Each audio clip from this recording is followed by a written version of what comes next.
참미예수님, 오늘은 7월 19일 연중 제16주간 화요일입니다. 가정은 사회의 세표이며 개인은 물론 사회와 교회의 구원은 부부와 가정 공동체의 행복에 직결되어 있습니다. 가정의 행복을 바탕으로 하느님 백성이 형성되어야 사회도 구원될 수 있습니다. 그런데 우리 사회 현실에는 혼인과 가정에 대한 하느님의 계획에 반하는 어두운 그림자가 짙게 깔려 있어서 가정의 복음을 선포하는 가정 사목이 절실히 필요합니다. 오늘 복음에서 예수님께서는 하느님의 뜻을 실행함으로써 하느님의 가족이 되라는 말씀을 군중에게 전하셨습니다. 이 가르침 안에는 여러 어려움에도 불구하고 하느님의 뜻을 올곧게 실행했던 나자렛 성가정의 체험이 바탕이 되어 있다고 보아야 합니다.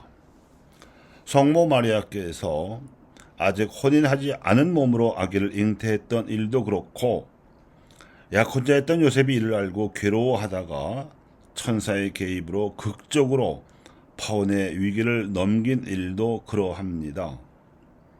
또 나자렛 마을 주민들이 어린 예수를 사생아 취급하여 따돌림 당한 경험도 그렇고 12살 된 소년 예수가 성전에서 하느님을 자기 아버지라 부름으로써 이제까지 아버지 노릇을 하던 요셉을 당황하게 만들었던 사건 등이 그 체험의 배경인데, 이런 모든 어려움에서도 성모 마리아께서는 요셉 성인과 함께 한결같이 하느님의 뜻을 실행하고자 하셨습니다.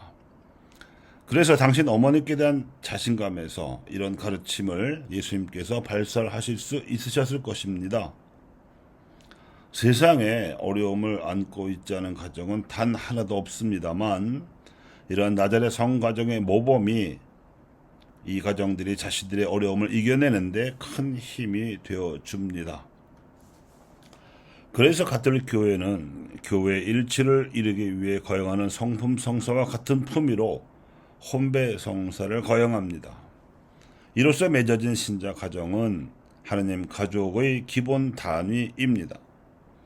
하느님 앞에서 조심스레 걸으며 대인관계에서 신의를 지키고 공정한 사회생활로서 신용을 쌓아가는 인간의 길은 가족 단위로 이루어져야 하는 것들입니다. 특히 가정기도와 사회적 애덕의 실천은 가정생활을 위해서도 매우 요긴한 조건입니다. 이 땅에 복음이 들어올 당시에 조선사회에서는 일부 다처제가 용인되고 있었지만 교회에서는 일부 일처제의 원칙을 관철했을 뿐만 아니라 부부 쌍방의 의무를 강조했습니다. 신분과 성별로 사람을 차별해온 조선사회에서 이 남녀 동등의 진리는 만민 평등과 함께 신자들이 천주교를 받아들인 기본 사유로 작용했던 사회적 복음이었습니다. 그러므로 축첩을 하는 이들은 천주교 세례를 받을 수 없었고 고해성사도 거절당했습니다. 이를 알고 미리 세례 전에 첩을 내보낸 이들도 있었습니다. 이러한 일부 일처제의 혁명적 실천은 박해시기 내내 지속되었고 결국 사회에 만연했던 축첩의 관행은 1930년대에 이르러 사회적 불법으로 규정되었다가 해방 후에 재헌 헌법에 포함되기에 이르렀습니다. 이때 앞장섰던 이가 재헌 의원이었던 장면 요한이었습니다. 남녀 동등이라는 사회적 진리는 천주교 신자들 안에서 가정을 성화시키기 위한 디딤돌이었습니다. 이는 일상생활에서 가족이 함께 기도하는 실천을 기본으로 하는 질서였고, 나아가 사회적 애덕을 가족이 함께 실천하기 위한 기본 조건이자 질서였습니다. 그럼에도 불구하고 성의 문제가 온갖 범죄로 나타나고 있는 현실은 우리 사회의 어두운 그늘이고, 이는 가정의 현실이 성에 관한 모범이 되어주지 못하기 때문입니다. 또한 바람직한 성의 질서, 더 나아가서 성을 기반으로 한 가정의 질서가 발언권을 상실하고 성가정을 보기가 드물어지고 있는 현실을 반영하는 모습이기도 합니다. 따라서 오늘 복음은 그리스도인들이 앞장서서 가족이 함께하는 가정 기도와 사회적 애덕의 실천으로 저마다의 가정을 성화시키라는 말씀으로 알아들을 수 있습니다.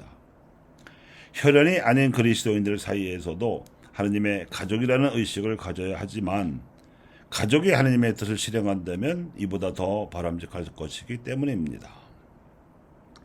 오늘 독서에서 예언자 미카는 동족 이스라엘 백성이 하느님께 대해서 저지른 죄악을 뉘우치며 백성을 대신하여 용서를 청했는데 이는 백성을 위한 중재의 기도였습니다. 사실 올바른 가정 자체가 성과 가정의 위기를 겪고 있는 모든 이들을 위한 중재 기도를 위한 제물이요. 더 나아가서는 그들의 죄와 허물을 대속하는 세상의 빛이 될 수 있습니다. 물론 신자들이 자신의 가정을 성화시키는 데에도 경제적으로나 사회적으로나 종교적으로 여러 가지 많은 희생이 요구되는 것이 사실이고 이미 많은 남녀 신자들이 묵묵히 희생을 바치고 있습니다. 그래서 성직자와 수도자들은 가정 성화를 위해 벌이는 남녀 평신도 신자들의 노력을 격려해야 하고 도와주어야 합니다. 특히 나자렛 성가정의 모범을 목표로 삼도록 권장해야 합니다. 하지만 이 희생을 가정 성화의 자기 지향을 위해서만이 아니고 위기에 처한 성의 현실과 흔들리는 다른 가정들을 위한 중재와 대속의 지향으로 하나님께 봉헌할 필요가 있습니다. 우리 가정의 성화를 원하더라도 먼저 하나님께서 바라시는 바를 행해야 하는데 그것이 바로 위기를 겪고 있는 가정들을 위해 자기 가정 성화의 희생을 바치며 기도하고 도와주는 일입니다. 그러면 우리가 바람하지 않는 성가정의 지향은 덤으로 주어질 열매입니다.